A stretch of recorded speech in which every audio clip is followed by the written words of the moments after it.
Oke, Assalamualaikum warahmatullahi wabarakatuh. Eh, Selamat bertemu kembali ya dengan saya di mata kuliah akuntansi biaya. Nah, untuk hari ini kita akan bahas tentang konsep dan sistem informasi biaya. Oke. Nah, sebelumnya yang perlu kita bahas itu adalah karena kita belajar tentang akuntansi biaya dan minggu sebelumnya sudah saya jelaskan bahwa informasi yang dihasilkan oleh akuntansi biaya ini nanti akan sangat bermanfaat dan akan digunakan oleh pengambil keputusan, khususnya adalah internal perusahaan atau dalam hal ini adalah manajemen. Nah, sebelum kita mampu menghasilkan yang namanya informasi-informasi biaya tadi atau data-data biaya, tentunya kita harus memahami terlebih dahulu, ya kan, terkait dengan apa itu biaya. Nah, yang perlu kita pahami bahwa biaya itu sesungguhnya berbeda dengan yang namanya beban. Ini kita bicara secara konsep ya.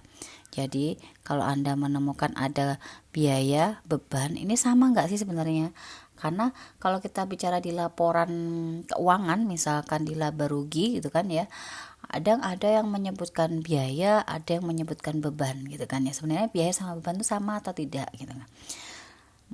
Sebenarnya kalau secara konsep biaya dan beban itu berbeda ya.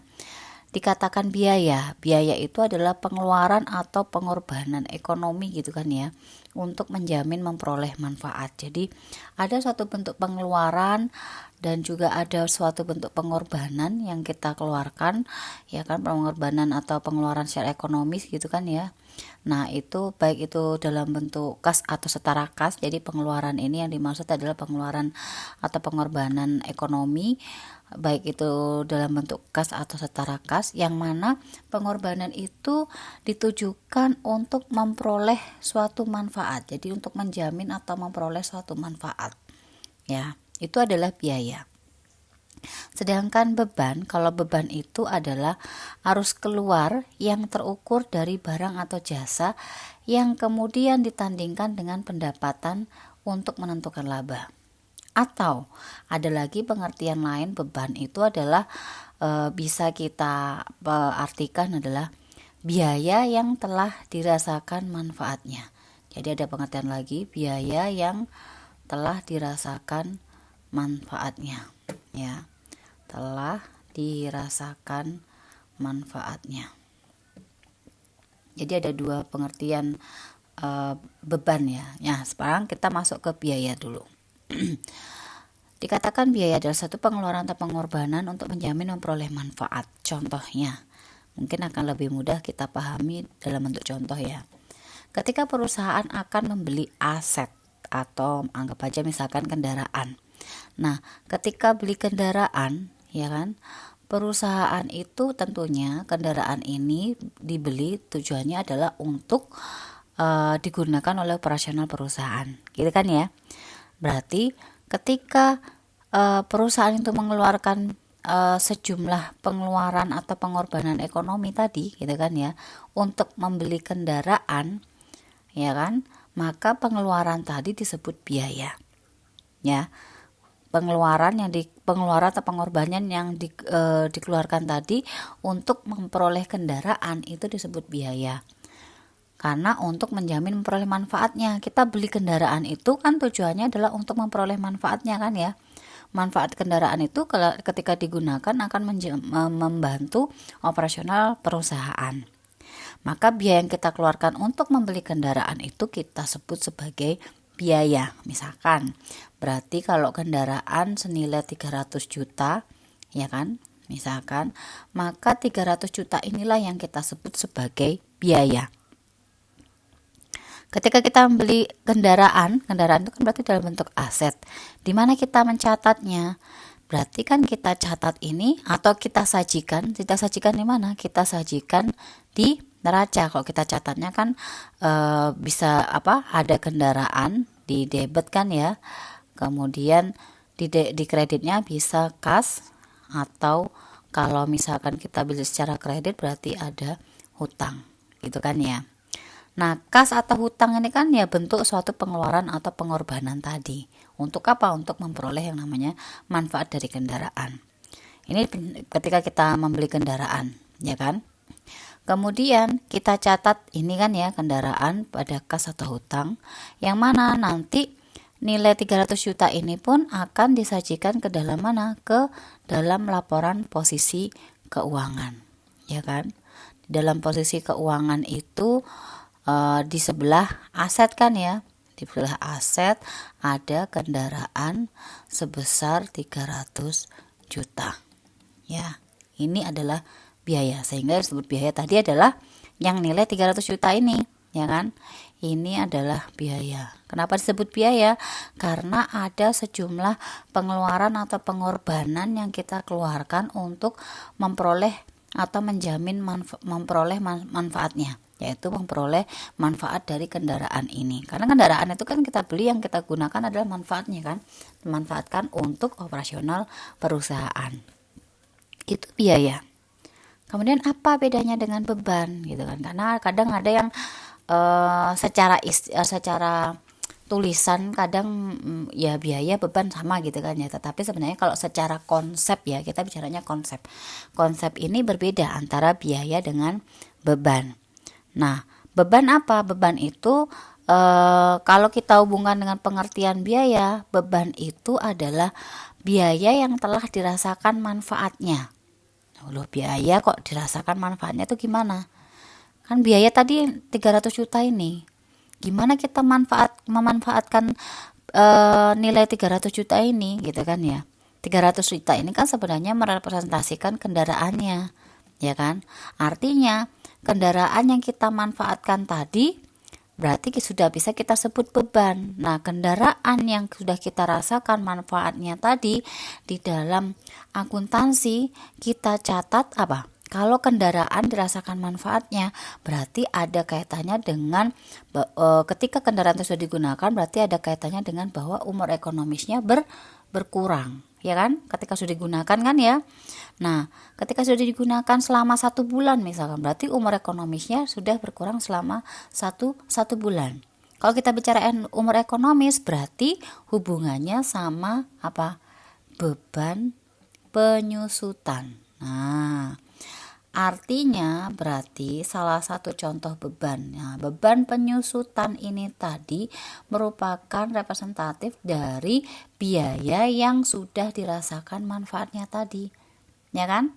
Jadi yang disusutkan, jadi kan nilai 300 juta tadi, 300 juta ya kan, misalkan kita buat 5 tahun gitu misalkan, kemudian garis lurus gitu kan ya, menggunakan garis lurus gitu kan ya, maka nanti kan akan ketemu misalkan 1 bulan penyusutannya berapa, ya kan. Nah, maka ketika kendaraan itu sudah digunakan selama 1 bulan, umur ekonomisnya kan berkurang 1 bulan ya, 5 tahun berkurang 1 bulan, yang kita sebut sebagai beban penyusutan. Jadi beban itu bisa kita artikan sebagai biaya yang telah dirasakan manfaatnya. Biayanya tadi 300 ini sudah dirasakan selama 1 bulan. 300 ini kan kendaraan maksudnya. Kendaraan senilai 300-nya ini tadi kita manfaatkan 1 bulan. 1 bulan itu tadi kita sebut sebagai beban penyusutan. Makanya artinya beban itu adalah biaya yang telah dirasakan manfaatnya. Itu yang pertama. Beban juga diartikan sebagai arus keluar yang terukur dari barang atau jasa yang kemudian ditandingkan dengan pendapatan untuk menentukan laba.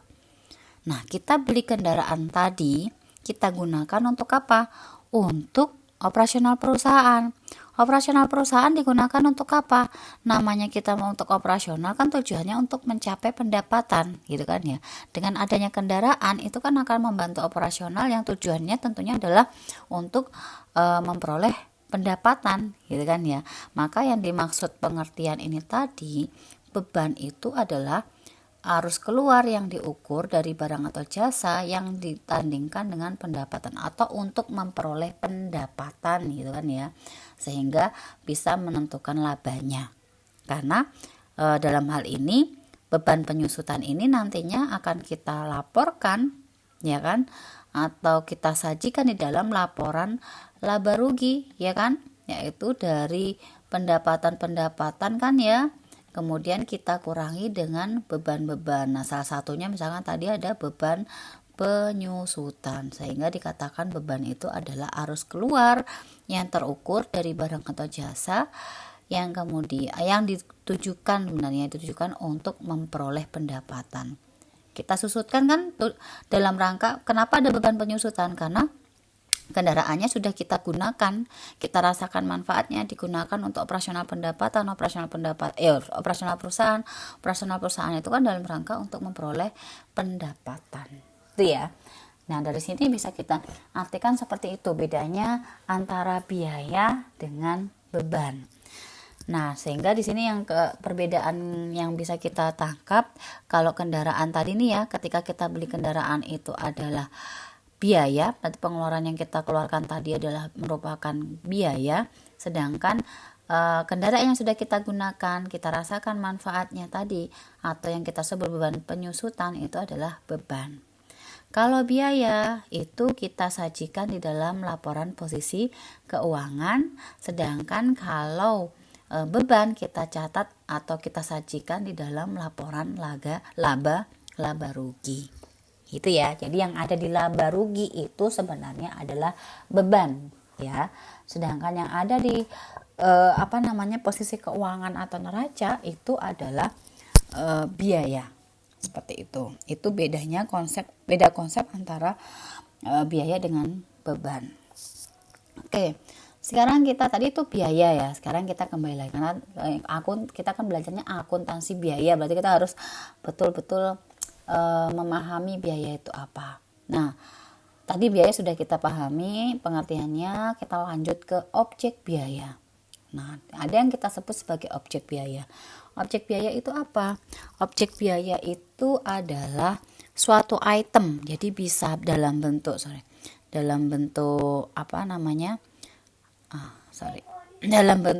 item atau dalam bentuk aktivitas. Jadi ada item atau dalam bentuk aktivitas. Suatu item atau aktivitas yang biasanya diakumulasi dan diukur itu adalah objek biaya. Jadi misalkan ada kita mau punya AC gitu kan ya. Kemudian AC-nya rusak gitu kan yang harus kita perbaiki. Nah, kita perbaiki berarti kan nanti cara memperbaiki kan berarti kita panggil servis kan ya, tukang servis AC ya kan. Nah, tukang servis AC nanti akan memperbaiki, kemudian akan menyampaikan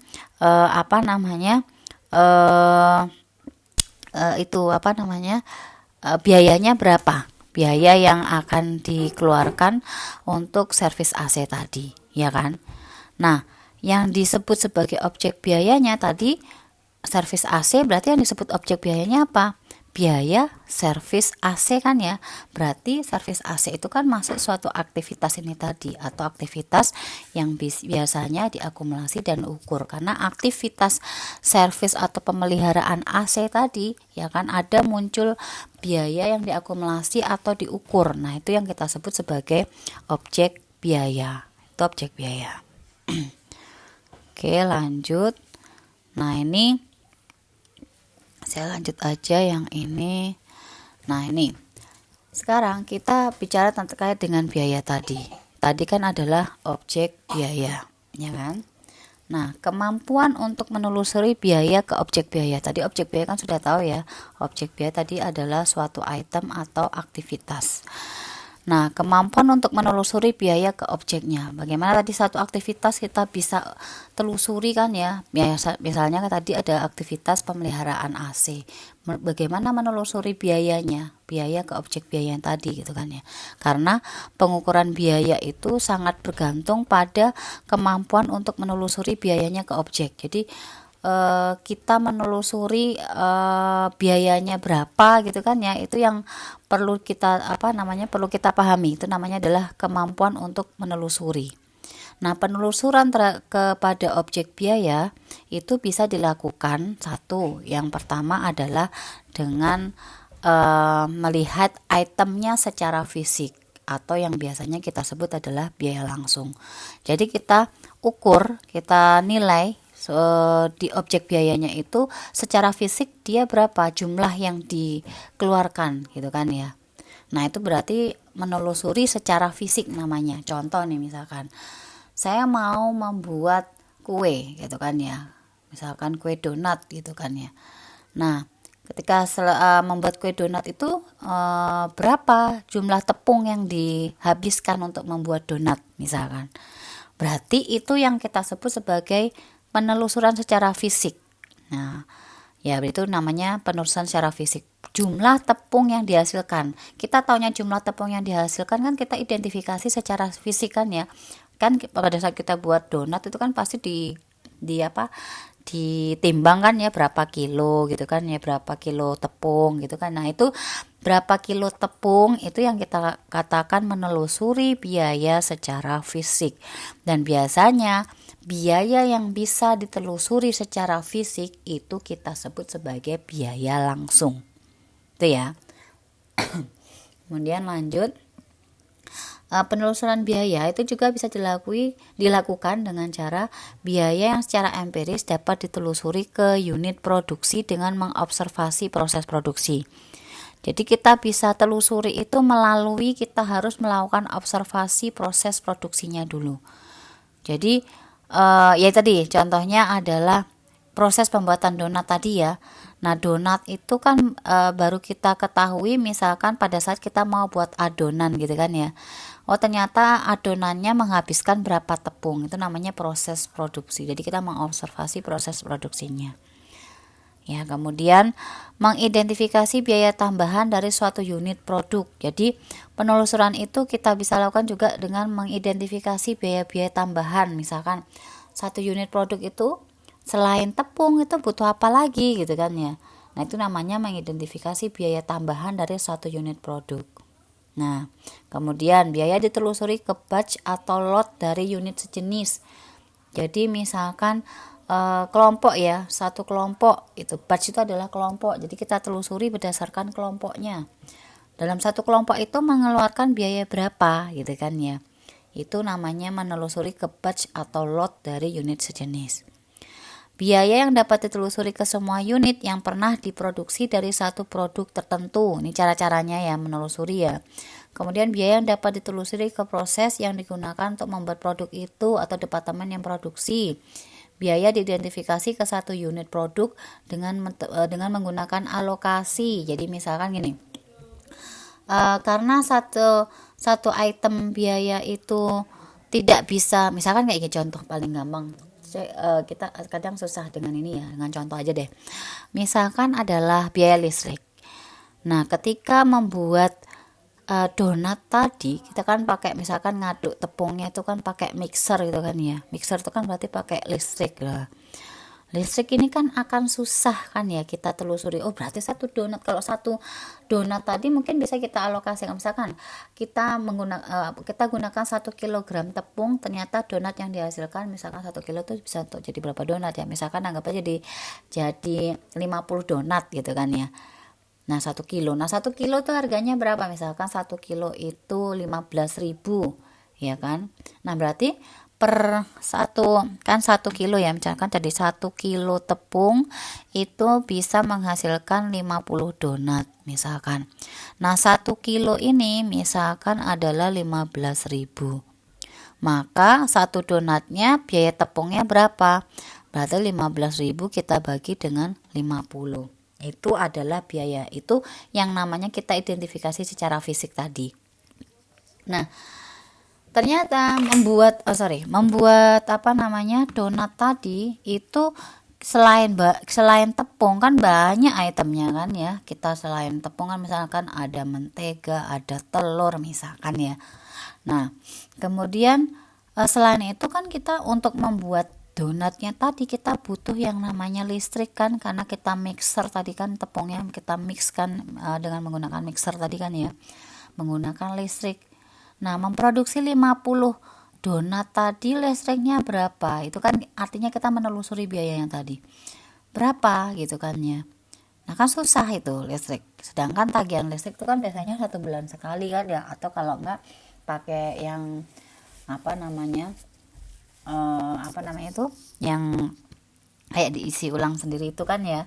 Nah itu kan beda, kita susah kan ya menelusuri berapa biaya listrik untuk per satu donatnya, satu donat susah kan ya. Nah itu nanti berarti biaya listrik ini nanti akan kita bebankan ke produk atau kita telusuri ke dalam satu donatnya. Jadi berapa sih kira-kira satu donat ini biaya listriknya berapa gitu kan ya. Itu dengan cara biasanya adalah alokasi. Jadi kita mengalokasikan. Kira-kira kalau misalkan gini, kira-kira biasanya alokasi itu kurang lebih kayak gini gampangannya.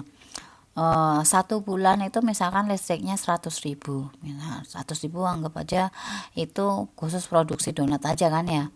Nah 1 bulan itu menghasilkan berapa donat, misalkan menghasilkan 1.000 donat. Nah berarti kan ini yang kita alokasikan kan ya, 100.000 ini kita bagi ke 1.000 donat, tapi dengan perkiraan gitu kan ya, karena kadang mungkin listrik itu sebenarnya tidak murni hanya kita gunakan membuat donat gitu kan ya, mungkin ada konsumsi pribadi juga. Nah ini kan kita misalkan anggap aja 1 bulan itu listriknya habisnya 250 gitu kan ya, 250.000. Yang untuk produksi donat kita alokasikan sebesar 100.000 karena asumsinya yang 150 itu adalah kebutuhan listrik pribadi yang digunakan tidak untuk penjualan gitu kan ya, tidak untuk memproduksi donat. Nah ini yang kita sebut sebagai alokasi, berarti biaya listrik nanti kita alokasikan 100.000 ke 1.000 unit donat yang dihasilkan tadi, itu namanya alokasi ya. Nah jadi kita pelan-pelan nih, dari pertama tadi kita sudah bicara yang namanya ada biaya itu apa gitu kan ya. Kemudian yang kedua kita bicara tentang objek biaya, yang dikatakan objek biaya itu apa ya kan. Kemudian yang ketiga adalah penelusuran, jadi penelusuran biaya. Penelusuran, yang dimaksud penelusuran itu apa? Jadi kita menelusuri ke dalam satu objek biaya ya. Objek biayanya apa kita telusuri, misalkan kayak tadi contohnya objek biayanya adalah pemeliharaan AC ya kan, servis AC. Servis AC itu berarti kita telusuri dalam servis AC apa aja ya kan biayanya, itu namanya kita servis AC tadi, objeknya kan ya pemeliharaan AC tadi. Nah objek kita telusurinya bagaimana? Satu, berarti kan kita harus identifikasi jasa orangnya yang menservis itu, kemudian menggunakan alatnya apa aja. Alat ini berarti kita kaitannya sama misalkan mesin untuk memelihara AC-nya itu berarti kaitannya dengan penyusutan, berarti ya di situ kan ada biaya penyusutan. Atau misalkan alatnya itu membutuhkan namanya bahan bakar, berarti nanti ada bahan bakar lagi di sini ya kan. Kemudian misalkan kayak itu biasanya kalau AC freon itu ya, freonnya atau apa itu kan ya. Nah itu komponen untuk, jadi komponen-komponen yang menentukan biaya servis AC ini apa saja, itu yang kita sebut menelusuri. Jadi kita menelusuri ke biaya, jadi objek biayanya itu adalah servis AC. Nah ini kita mengidentifikasi atau menelusuri tadi servis AC ini biayanya misalkan ketemu biaya servisnya 600.000 itu dari apa saja biayanya ya kan, bisa dari jasanya orangnya sendiri ditambah alat yang digunakan, dari berarti kita bicara tentang penyusutannya, kemudian dan lain-lain. Itu namanya adalah menelusuri biaya ke objek biaya. Jadi ada objek, ada penelusuran itu ya. Itu kemudian next. Nah sekarang kita masuk ke sistem informasi akuntansi biaya. Nah sistem informasi akuntansi biaya ini mencerminkan pembagian otoritas. Nah, pembagian otoritas ini kaitannya dengan manajer individual yang nantinya akan dimintai pertanggungjawaban. Nah, pertanggungjawaban dari manajer individual ini sangat bergantung dengan aktivitas yang dilakukan kan, aktivitasnya apa saja. Si manajer misalkan kemarin kan kita bagi ada top, middle, lower itu kan ya. Nah itu nanti misalkan kepala departemen produksi gitu kan ya, atau kepala departemen produksi. Nah kepala departemen produksi ini aktivitasnya apa saja gitu kan ya. Nah aktivitas yang dilakukan ini dia mengeluarkan biaya apa saja. Nah itu namanya kita bicara sistem informasi akuntansi biaya itu ya. Nah untuk sistem informasi akuntansi biaya ini berarti kita juga harus memahami namanya klasifikasi biaya, karena nanti setiap manajer individu nanti akan dimintai pertanggungjawabannya. Nah jenis-jenis biaya itu sangat beragam gitu kan ya, sehingga kita harus belajar juga terkait dengan namanya klasifikasi biaya. Nah biaya itu diklasifikasikan banyak ya, macamnya banyak. Nah ini misalkan yang pertama, biaya diklasifikasikan berdasarkan departemennya, kemudian berdasarkan periode akuntansi, berdasarkan suatu keputusan atau tindakan, kemudian ada berdasarkan volume, ada berdasarkan produk. Ini macam-macam klasifikasi biaya. Nah ini yang akan kita kupas tuntas satu persatu ya.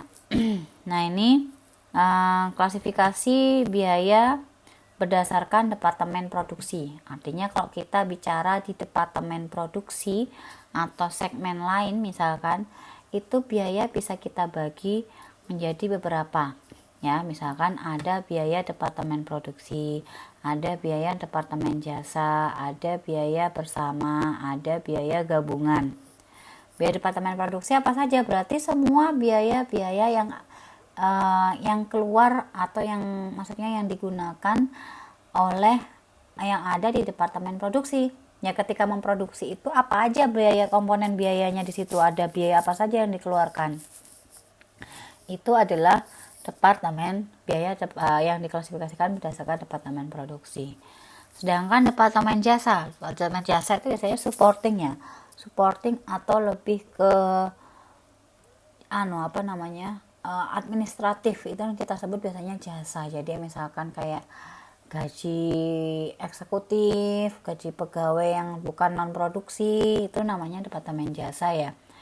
Kemudian ada biaya bersama itu nanti kita akan pelajari khusus nih di materi AKPI di pertemuan menjelang UAS, nanti kita akan bahas lebih detail di sana. Ada biaya bersama, kemudian ada biaya gabungan. Nah ini klasifikasi biaya berdasarkan periode akuntansinya. Jadi kita bagi ada biaya pengeluaran modal, ada pengeluaran untuk pendapatan. Nah ini nanti ada ya, kita klasifikasikan dua. Kemudian ada lagi biaya yang diklasifikasikan berdasarkan keputusan atau tindakan evaluasi, yaitu ada biaya tertanam, biaya relevan. Nah ini biaya tertanam itu biasanya kita sebut sangkos ya. Kenapa tertanam? Ini kaitannya sama pengambilan keputusan. Artinya biaya ini sudah tertanam, jadi biaya tenggelam itu kita bahasanya sangkos, itu biaya tenggelam.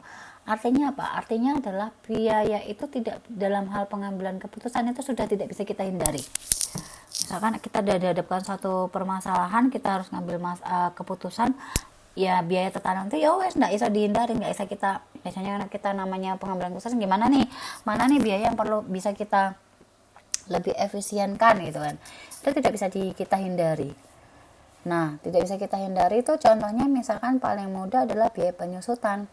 Biaya penyusutan itu ketika sudah muncul, ketika kita beli kendaraan pasti sudah konsekuensinya adalah setiap bulan, setiap periode itu kita harus mengeluarkan yang namanya biaya penyusutan.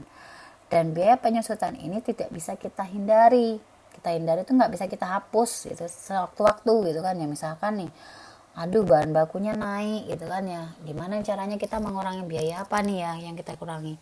Kemudian kita ngurangi biaya penyusutan, nggak bisa biaya penyusutan itu dikurangi. Ya mau nggak mau ya konsekuensinya sudah dari awal kita mengambil keputusan beli kendaraan, pasti konsekuensinya ada biaya penyusutan. Jadi ketika kita menghadapi suatu permasalahan di tengah jalan, nah itu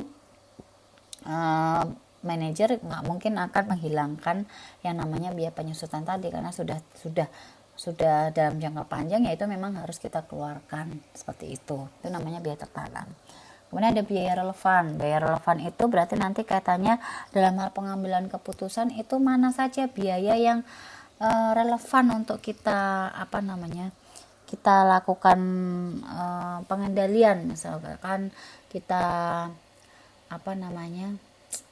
terkait dengan keputusan gitu kan ya, kira-kira mana yang berhubungan yang bisa kita efisiensikan gitu kan ya. Nah itu yang perlu, ini kaitannya dengan biaya keputusan, tindakan, atau melakukan evaluasi. Next, ada lagi biaya berdasarkan volume. Nah ini volume produksi nih biasanya yang paling sering kita jumpai kan ya. Dikatakan volume produksi itu biasanya kita bagi menjadi 3, ada biaya variabel, ada biaya semi variabel, ada biaya tetap. Nah ini sebenarnya lebih tepatnya saya biasanya adalah berdasarkan volume atau aktivitas ya, karena tidak hanya, kalau volume itu biasanya mesti menyebutkan unitnya saja, jumlah unit, padahal biaya variabel, semi variabel, tetap ini tidak hanya berhubungan dengan jumlah unit fisiknya saja, tapi juga dalam bentuk aktivitasnya. Jadi biaya variabel itu adalah biaya yang berubah-ubah ya, sesuai berdasarkan aktivitas produksinya. Semakin tinggi aktivitasnya, maka biayanya akan semakin tinggi juga secara total. Kalau kita bicara secara total, jadi biaya variabel itu yang berubah secara total. Jadi misalkan bahan baku, kita memproduksi 50 donat dengan 200 donat, tentunya jumlah tepungnya kan akan berbeda kan ya kan. Nah itu namanya adalah biaya variabel. Semakin banyak kita memproduksi donat, tentunya biaya tepungnya akan semakin banyak. Itu biaya variabel. Contohnya ya perlengkapan yang digunakan, kemudian ada bahan bakar atau biaya bahan baku itu kan ya itu. Kemudian biaya semi variabel. Sebelum ke semi variabel, ke tetap dulu. Biaya tetap berarti kebalikannya ke variabel. Biaya yang secara total itu tetap, jadi nggak memperhatikan aktivitasnya. Semakin banyak aktivitasnya atau semakin rendah aktivitasnya, maka biaya itu tetap. Misalkan contoh gaji eksekutif. Kalau eksekutif itu kan yang eksekutif ya, bukan gaji yang bagian produksi ya. Kalau produksi biasanya kan tergantung jumlah yang diproduksi. Kalau banyak produksinya ya berarti biayanya yang dibayarkan kepada tenaga kerjanya kan semakin tinggi. Tapi kalau gaji eksekutif kan setiap bulan tetap nggak mempengaruhi kan ya, jadi berapapun jumlah aktivitas produksinya maka biaya gaji eksekutifnya akan tetap. Atau sama dengan depresiasi atau penyusutan tadi. Depresiasi atau penyusutan tadi kan mau kita misalkan kita beli mesinnya kita kalau mesin itu masuk ke semi mungkin ya, atau variabel ya kan. Penyusutan itu biaya tetap. Jadi penyusutannya itu tetap. Jadi mau kita mesin itu digunakan untuk memproduksi 1000 unit, mau digunakan untuk memproduksi 5000 unit, ya setiap bulannya itu biaya penyusutannya sudah kita alokasikan tetap, dan nilainya itu tetap. Misalkan nggak mungkin lah kita misalkan sudah setiap bulannya kita buat garis lurus penyusutannya satu bulan itu 1 juta. Kemudian kita bulan Januari nih kita memproduksinya ada 1000 unit gitu kan ya. Berarti kita susutkan 1 juta gitu kan ya. Atau bulan Februari kita produksinya 1500, terus 1 juta kita kita susutkan 1.500.000 kayak gitu kan nggak mungkin.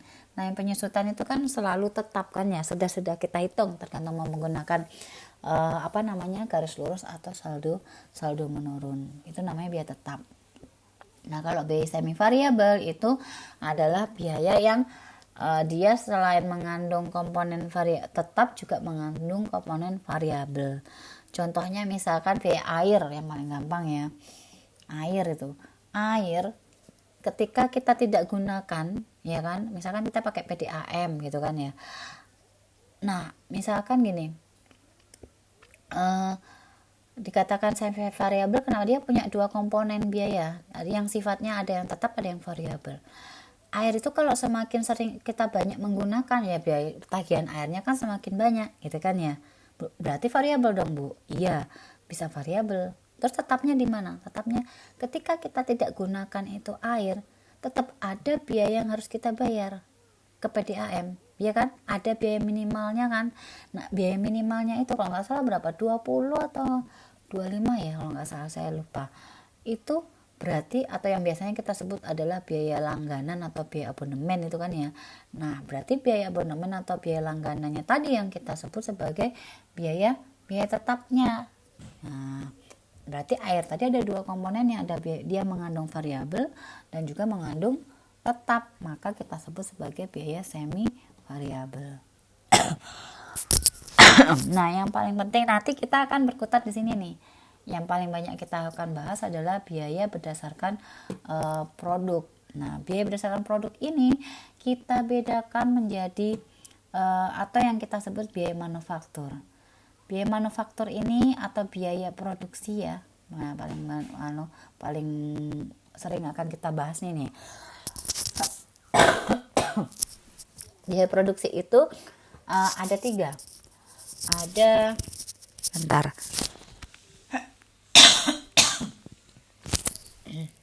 Jadi ada biaya bahan baku, kemudian ada tenaga kerja langsung, dan ada overhead pabrik. Jadi kalau kita kita klasifikasikan lagi biaya manufaktur itu ada 3 ini, bahan baku, tenaga kerja, dan overhead pabrik.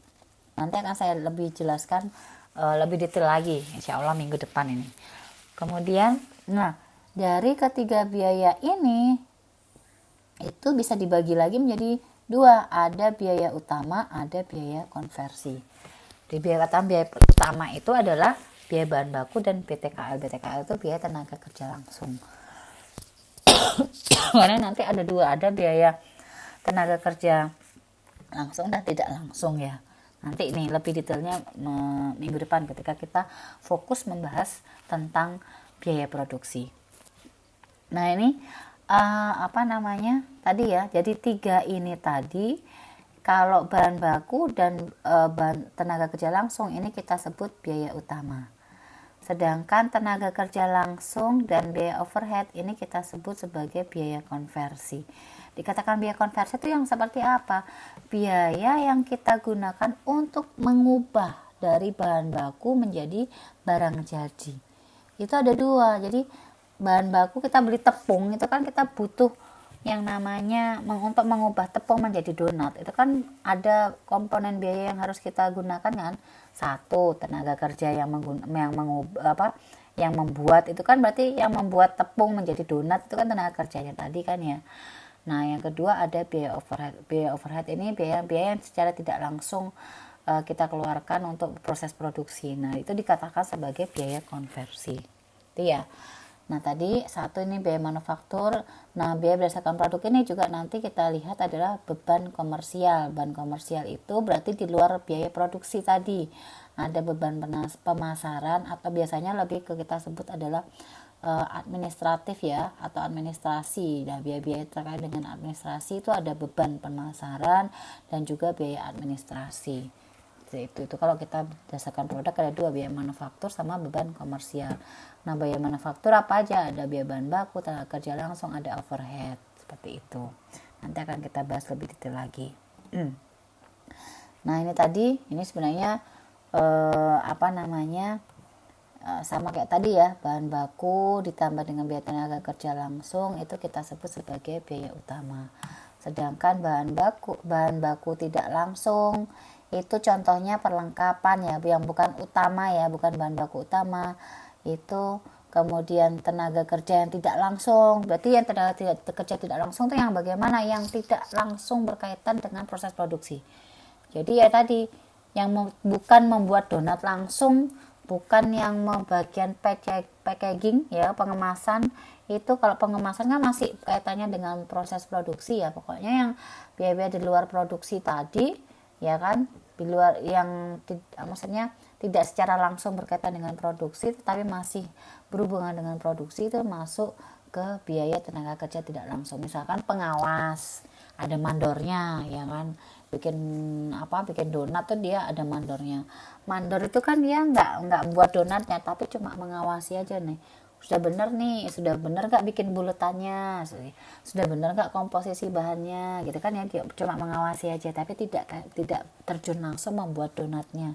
Itu namanya mandor atau pengawas. Berarti dia berhubungan dengan produksi tapi tidak secara langsung, makanya disebut sebagai tenaga kerja tidak langsung. Sedangkan biaya tidak langsung lainnya, misalkan ada sewa, ada asuransi ya kan, ini dikatakan biaya tidak langsung lainnya. Itu yang tidak langsung tadi, baik bahan langsung, tenaga kerja tidak langsung, itu yang kita maksud sebagai biaya overhead pabrik ya. Jadi nanti ini yang paling nanti panjang penjelasannya, itu biaya overhead pabrik. Next saja kita akan bahas ya. Seperti itu. Saya lanjut. Ini tadi kalau biaya utama ditambah dengan overhead itu menjadi, kalau kita jumlahkan menjadi biaya manufaktur. Kalau kita tambahkan dengan beban komersial berarti itu menjadi total biaya operasinya. Beban komersial apa aja? Yaitu pemasaran ditambah dengan administrasi ya. Oke, next. Ini berbagai jenis perusahaan. Ini sebenarnya kalau perusahaan sudah sempat saya singgung ya. Kita mengenal ada 3 jenis perusahaan. Ada perusahaan sektor manufaktur, sektor perdagangan, dan sektor jasa. Kalau sektor manufaktur itu membuat dulu baru menjual produk. Kalau perusahaan dagang itu membeli doang ya, nggak ada proses membuat di dalamnya. Jadi membeli barang yang sama dan menjual barang yang sama yang dibeli tadi itu, atau membeli dan menjual kembali produknya tadi sama, itu dagang. Kalau jasa dia tidak membeli atau membeli barang ya, tetapi jasa yang ditawarkan. Nah ini kalau jenis persediaan itu bisa kita bagi menjadi persediaan bahan langsung atau sumber daya dalam stok dan tersedia untuk digunakan, atau bahan baku biasanya kita sebut ya, persediaan bahan baku kalau itu perusahaan manufaktur. Kemudian ada perusahaan barang dalam proses, ini juga manufaktur, jadi barang-barang yang baru sebagian dikerjakan. Misalkan donat, kita masih bikin adonannya, baru kita proses besoknya, hari ini kita buat adonannya gitu kan ya, baru kita proses atau kita gorengnya besok gitu kan ya. Nah itu berarti saat ini adonan itu kita sebut sebagai barang dalam proses, belum jadi donat soalnya. Kemudian atau sering ini biasanya kita sebut banyak singkatannya. Barang dalam proses itu bisa kita singkat menjadi BDP, atau ada yang menyebutnya WIP, work in process gitu kan ya. Kemudian ada barang persediaan barang jadi barangnya sudah benar-benar jadi. Donatnya tadi kan ya, donatnya itu berarti kita sebut sebagai barang jadi. Kalau bahan bakunya tadi berarti apa? Tepungnya itu tadi misalkan kita punya stok di gudang gitu kan ya, ini kan kita produksi terus setiap hari kan ya. Nah berarti tepung itu tadi menjadi persediaan bahan langsung atau bahan baku itu ya. Jadi ini kalau di perusahaan manufaktur khususnya ya, nanti akan kita menemukan 3 jenis persediaan ya. Ada persediaan bahan baku, ada persediaan barang dalam proses, ada persediaan barang jadi. Oke, next. Nah ini perbedaan antara biaya-biaya, ada biaya persediaan, ada biaya periode. Jadi kalau biaya persediaan ini ada biaya-biaya manufaktur produk. Biaya-biaya ini biasanya akan dikapitalisasi sebagai aset atau persediaan sampai barang-barang terjual dan ditransfer ke barang terjual, ya kan? Jadi kayak biaya biaya tadi, biaya barang dalam proses. Jadi tadi misalkan yang adonan donat tadi ya kan, itu kan sudah mengeluarkan biaya, ada bahan baku, mungkin ada biaya-biaya apalagi dan sebagainya kan sudah ada ya, ada biaya tenaga kerjanya kan, meskipun masih adonan kan ada yang sudah membuat kan ya, itu kan sudah ada biayanya kan ya. Nah biaya-biaya ini nanti kan akan kita akumulasikan ya, berarti ada berapa adonan yang belum selesai misalkan, ada sekitar berapa yang akan kita nilaikan rupiah gitu kan ya. Nah berarti ketika akhir bulan misalkan kita harus buat laporan gitu kan ya, maka adonan-adonan ini menjadi barang dalam proses, persediaan barang dalam proses kan ya. Nah persediaan barang dalam proses ini nanti akan kita masukkan atau kita catat ke dalam ke dalam aset kan ya, sebagai aset atau persediaan tadi, itu namanya biaya persediaan. Ini nanti akan berubah kalau ketika ini sudah diproses, ya kan, sudah diproses kemudian berubah menjadi donat. Nah ini maksudnya ketika sudah menjadi donat berarti ini akan berubah menjadi persediaan barang jadi kalau donatnya belum terjual. Tapi kalau sudah terjual ya bukan lagi persediaan kan, sudah keluar dari persediaan, seperti itu. Oke, next yaitu nah ini arus biaya. Nah bagian harga pokok produksi dan harga barang terjual pada pernyataan pendapatan adalah representasi akuntansi dari arus biaya aktual melalui sistem produksi. Perhatikan pentingnya akun persediaan dan laporan berikut. Nah ini ya, ini yang perlu Anda perhatikan. Ini contoh membuat harga pokok, melaporkan harga pokok produksi. Nah kalau biasanya harga pokok penjualan yang Anda pelajari mungkin sampai ke dagang saja ya. Ini kita masuk ke manufaktur, mana manufaktur itu banyak dan ini ya berbeda, sebenarnya hampir sama, cuma item di dalamnya yang berbeda. Oke, menghitung harga pokok produksi itu yang pertama, hitung biaya bahan langsung yang digunakan. Jadi bahan langsungnya apa saja, namanya bahan langsung atau bahan baku, berarti kayak tepung tadi kita cek ya kan, kita cek dulu berarti berapa yang digunakan, ini yang kita gunakan. Misalkan gini, kita ngitung bulan Februari nih, kita mau hitung bulan Februari tepungnya kan ya, kita punya bahan bakunya tepung. Nah bahan baku tepung ini di awal Februari ada persediaan nggak, ada stok nggak ya kan, berarti kita ini makanya stoknya kita hitung dulu, kita punya stok berapa. Terus kan kalau yang stok yang kita punya kan nggak cukup, maka kita beli misalkan, berarti totalnya ini kan ya yang siap digunakan tepungnya misalkan sekian. Terus pas akhir Februari misalkan ini kita buat bulanan, ini kan buatnya Desember ya, akhir Februari itu ternyata stoknya tinggal sekian, berarti sebenarnya sesungguhnya yang kita gunakan selama bulan Februari adalah 76.000. Ini contoh aja ya, contoh langsungnya tadi gitu, itu ya. Berarti kita yang pertama adalah kita menghitung, ini yang pertama adalah menghitung bahan baku yang digunakan. Cara menghitung bahan baku yang digunakan dari mana? Dari sini ya. Oke, next. Yang kedua, jumlahkan 3 komponen biaya produksi. Jadi yang pertama bahan baku, komponen biaya produksi apa aja? Yang kedua ada biaya tenaga kerja langsung, dan yang ketiga adalah biaya overhead. Biaya overhead itu biasanya kita singkat BOP. Jadi nih, yang pertama menghitung biaya bahan baku, yang kedua kita tambahkan berapa biaya tenaga kerja yang langsung yang kita keluarkan selama satu periode, ditambahkan dengan biaya overhead yang kita keluarkan selama satu periode.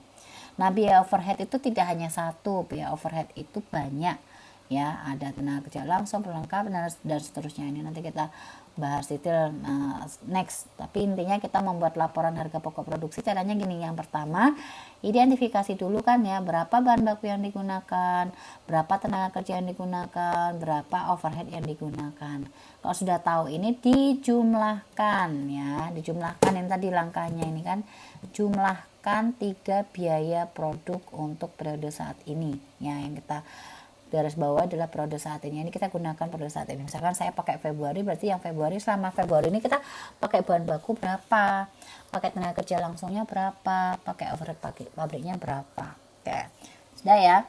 Ketika sudah kita jumlahkan ketiga komponen tadi, kita sebut sebagai biaya manufaktur total kan, atau biaya produksi. Ini ya, biaya manufaktur yang terjadi selama selama satu periode itu, ya kan. Ini kan tadi adalah bahan baku, ini BTKL, ini adalah BOP-nya kan, kita jumlah, ini kan jadinya. Nah, oke, next. Setelah itu kita tambahkan, ini kan ketemu di sini tadi ya, kalau ketika jumlahkan itu maka akan ketemu yang namanya biaya produksi kan ya, biaya produksi atau biaya manufaktur. Nah, biaya manufaktur itu kemudian kita tambahkan dengan persediaan awal BDP. Nah, tadi kan ada BDP nih, persediaan barang proses.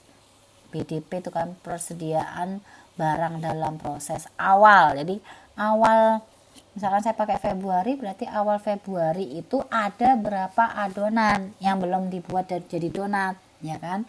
Itu namanya barang dalam proses ya. Ini kita tambahkan adonan yang belum dibuat tadi ada berapa di awal bulan, misalkan. Kita tambahkan, berarti tadi ini biaya yang kita keluarkan selama satu periode, kita tambahkan adonan yang kita buat, ya kan. Maka ketika kita jumlahkan, ini akan menjadi biaya manufaktur total yang diperhitungkan. Ini kita sebut biaya manufaktur total yang diperhitungkan, ya. Itu ya, biaya produksi tadi ada bahan baku, BTKL dan BOP, kita tambahkan biaya yang persediaan adonan yang belum jadi, itu kan persediaan awal untuk barang dalam proses ya, maka akan menjadi biaya manufaktur total untuk diperhitungkan. Setelah itu kita kurangi, karena ini kan kita buat laporan di bulan Februari kan, misalkan di ini kita kurangi lagi dengan adonan, tapi adonan yang ada di akhir bulan. Ini tadi adonan yang ada di awal bulan, ya kan. Ini di akhir bulan kita masih punya stok adonan berapa, yang tadi kan di awal bulan kan ya. Nah, ini di akhir bulan, berarti kan persediaan akhir kan ya. Nah, itu kita kurangkan.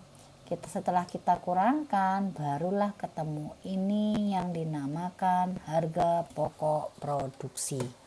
Nih, jadi nanti Anda harus bisa membuat laporan atau menghitung harga pokok produksi.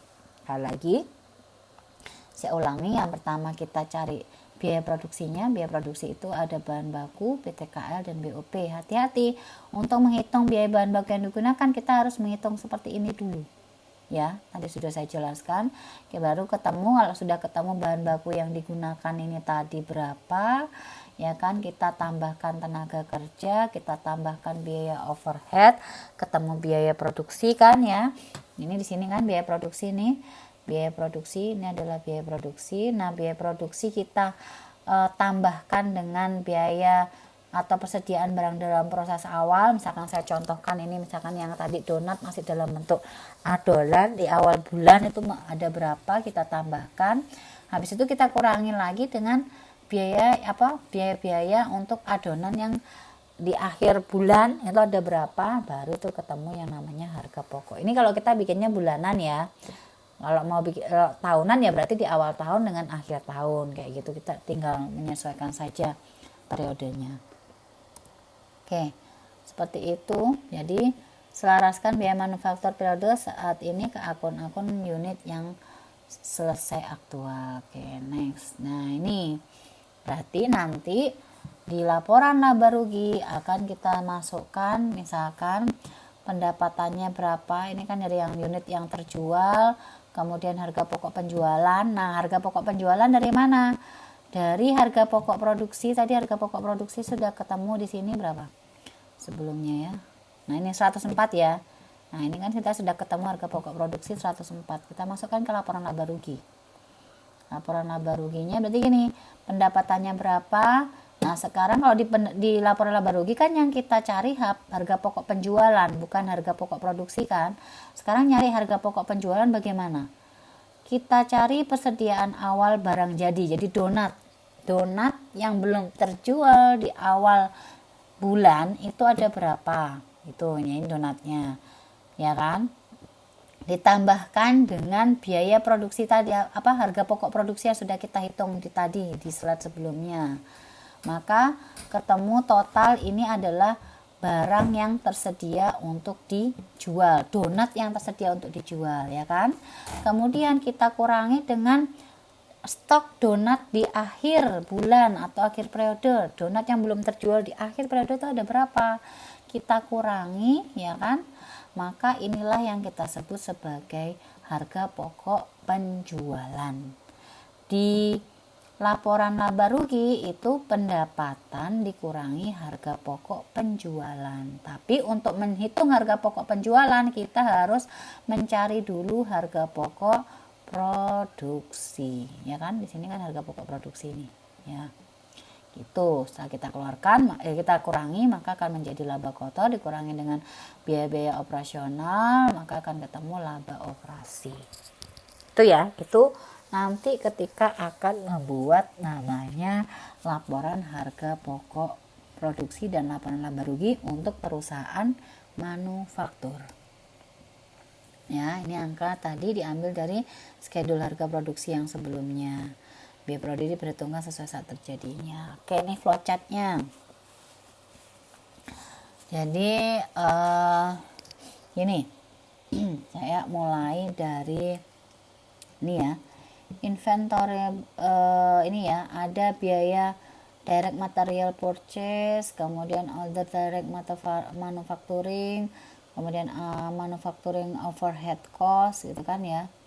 Jadi ada biaya-biaya langsung ya, ini ya, direct material itu biaya bahan baku langsung, ya kan. Biaya bahan baku langsung itu kan nanti ada menjadi apa, ketika kita beli bahan baku kan menjadi persediaan kan ya, persediaan bahan baku. Terus persediaan bahan baku ketika kita gunakan, kita proses produksi, kalau belum jadi dia akan menjadi persediaan barang dalam proses. Ketika sudah selesai, maka persediaan barang bahan baku tadi akan menjadi bagian dari barang jadi, ya kan. Nah, barang jadi berarti kalau barang jadi tadi donat misalkan, kalau sudah jadi donat berarti ini kan tadi tepungnya, ya kan. Tepungnya diproses menjadi adonan diproses lagi selesai menjadi donat. Kalau terjual berarti menjadi HPP. Jadi kalau donatnya sudah terjual, kalau dalam bentuk donat berarti kan itu masih dalam persediaan barang jadi kan ya. Tetapi kalau donatnya terjual itu berubah menjadi HPP, ya. Gitu. Kemudian ini juga yang lain-lainnya, misalkan biaya langsung lainnya gitu kan ya. Nanti misalkan kayak biaya tenaga kerja langsung itu kan berarti langsung kan ya, itu langsung menjadi barang dalam proses. Kenapa? Karena kan biaya tenaga kerja langsungnya pembuatnya tadi kan ya, ini kan sudah masuk di sini kan. Kalau di sini kan masih dalam bentuk tepung. Ketika sudah masuk sini kan dia sudah proses pembuatan kan ya. Proses pembuatan berarti tepungnya tadi sudah masuk ke sini, berubah menjadi BDP. Kemudian ini juga tenaga kerja langsung. Di sini pada saat memproses kan butuh tenaga kerja langsung gitu, sama alurnya. Ketika ini sudah selesai barang dalam prosesnya, maka akan menjadi barang jadi. Kemudian overhead juga dia langsung ke sini, alurnya langsung ke BDP ya. Dan seterusnya sampai jadi. Nah, jadi nanti pendapatan dikurangi dengan HPP, maka akan menjadi yang tadi laba tadi, ya kan, laba dari laba kotor ya, seperti itu alurnya. Nanti akan saya jelaskan detail proses ininya ya, pencatatannya. Oke.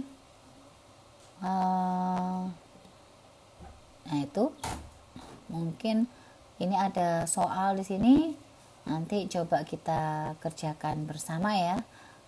Misalkan ada contoh soal, nah nanti silakan Anda kerjakan.